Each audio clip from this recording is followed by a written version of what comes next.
Merci d'être avec nous ce soir dans Tout le monde veut savoir et d'avoir accepté de répondre à nos questions dans ce moment crucial. Je cite, la balle est dans le camp de la Russie. Voilà ce que dit désormais l'administration Trump, alors que l'Ukraine soutient la proposition d'un cessez-le-feu de 30 jours, dans un moment où votre pays, la Russie, est qualifié, je cite, de menace existentielle par Emmanuel Macron, où vous êtes accusé aussi, souvent de façon documentée, de mener des opérations de déstabilisation contre la France, d'ingérence dans des pays étrangers ou des processus électoraux, on en parlera. Mais d'abord, monsieur l'ambassadeur Alexei Meshkov, les yeux sont donc rivés vers Moscou, en attente de la réponse de la Russie à la proposition de cessez-le-feu de 30 jours. Question simple pour commencer, la Russie va-t-elle accepter de cesser les combats pendant 30 jours? C'est ce que demandent les États-Unis et l'Ukraine est d'accord.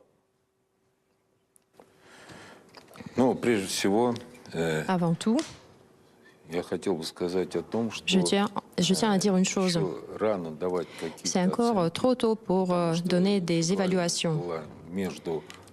Les accords entre la partie ukrainienne et la partie américaine a été conclu, mais la partie russe n'a pas encore été informée sur les résultats de ces négociations en Arabie Saoudite à Jeddah.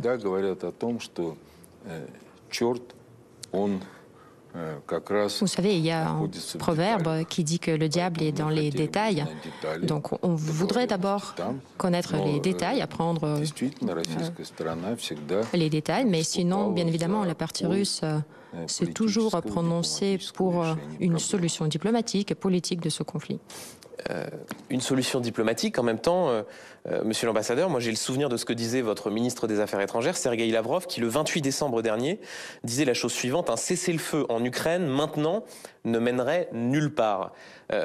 Vous dites bien sûr, il faut attendre d'avoir les détails de ce qui s'est conclu et de voir les éventuels échanges entre les États-Unis et la Russie, mais est-ce que ce cessez-le-feu vous paraît plausible? Est-ce qu'il vous paraît être une possibilité pour la Russie? Oui,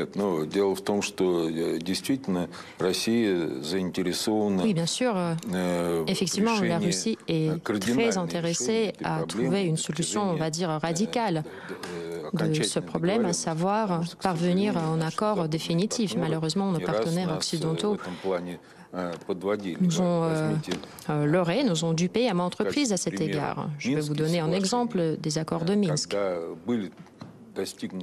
Lorsque les accords ont déjà été convenus, notamment sur l'arrêt des hostilités, des combats, mais ni la partie ukrainienne, ni les partenaires occidentaux n'ont pas voulu mettre en œuvre les accords de Minsk en réalité.